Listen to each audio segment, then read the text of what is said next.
Hello students. तो आज हम एनाटमी फिजियोलॉजी के एक इम्पॉर्टेंट टॉपिक पर बात करते हैं, वो है ब्लड ग्रुप या ब्लड टाइप। ये काफ़ी इम्पॉर्टेंट और संवेदनशील विषय है। रोज़मर्रा की ज़िंदगी में हम सुनते हैं किसी को ब्लड ग्रुप ए है, किसी का बी है, और किसी को ब्लड चाहिए, किसी को ए पॉजिटिव है, ए नेगेटिव है। तो आज हम इसी विषय पर थोड़ी सी बात कर लेते हैं।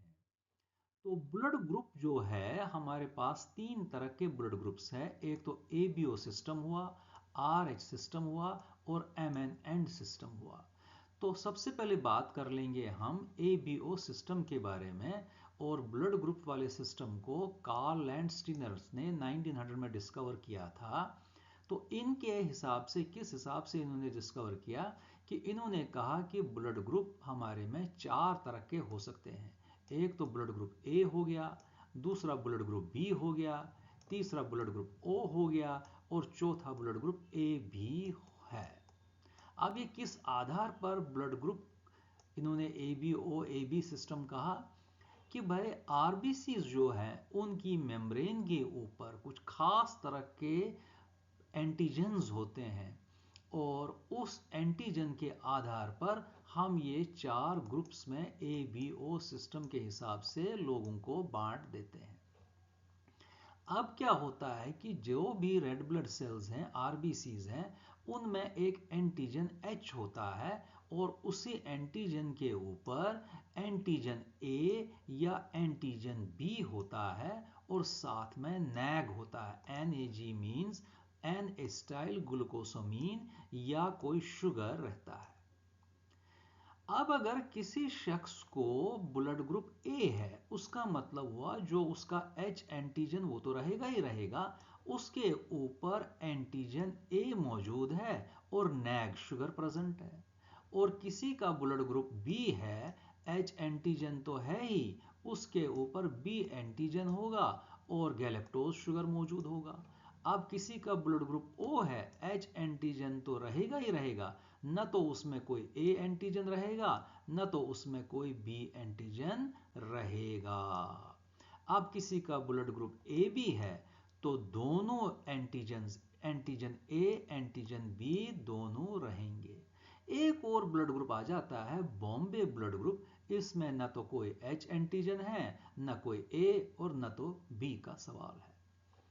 एंटीजेंस को हम एग्लूटिनोजेंस भी कहते हैं। इसका मतलब हुआ, अगर एंटीजन ए है, इसको अगर इसी की एंटीबॉडी मिले, तो एंटीजन एंटीबॉडी रिएक्शन हो सकती है, और यहाँ पर एग्लूटिनेशन रिएक्शन होती है, और रेड ब्लड सेल्स की लाइसिस होगी, तो वो ब्रेक हो सकती है।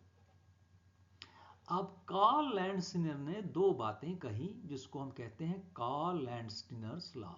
तो इनके हिसाब से, जैसे आपने देखा, किसी का ब्लड ग्रुप अगर ए है, ए का मतलब हुआ आरबीसी के ऊपर, एच एंटीजन के ऊपर ए एंटीजन मौजूद हैं, तो प्लाज्मा में क्या इसकी कॉरस्पॉन्डिंग एंटीबॉडी नहीं होनी चाहिए, यानी कि एंटीबॉडी ए नहीं होनी चाहिए प्लाज्मा के अंदर।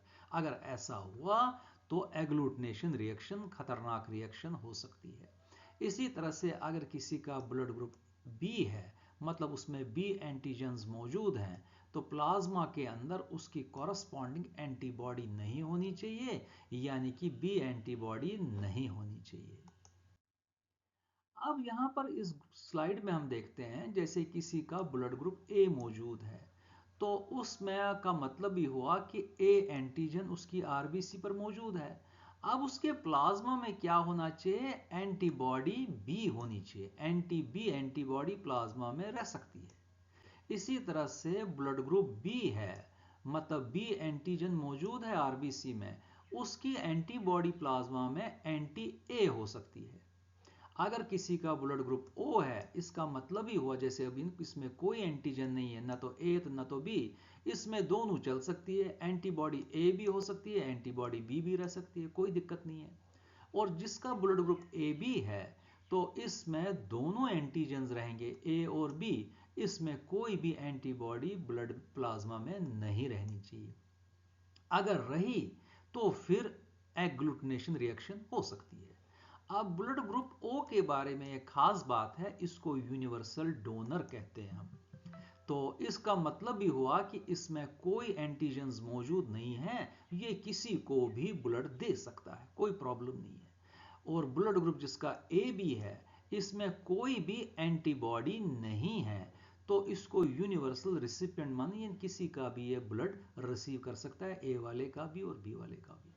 और ब्लड ग्रुप एंटीजेंस अपने को ब्लड के अलावा सीमेन में मिल सकती है, सलाइवा में मिल सकती है, एमनियोटिक फ्लूइड में मिल सकती है, सलाइवा में मिल सकती है, इंटेस्टाइनल बैक्टीरिया जो भी हमारे इसमें रहते हैं इंटेस्टाइन में, और कुछ फूड स्टफ्स में मिल जाती है। Thank you.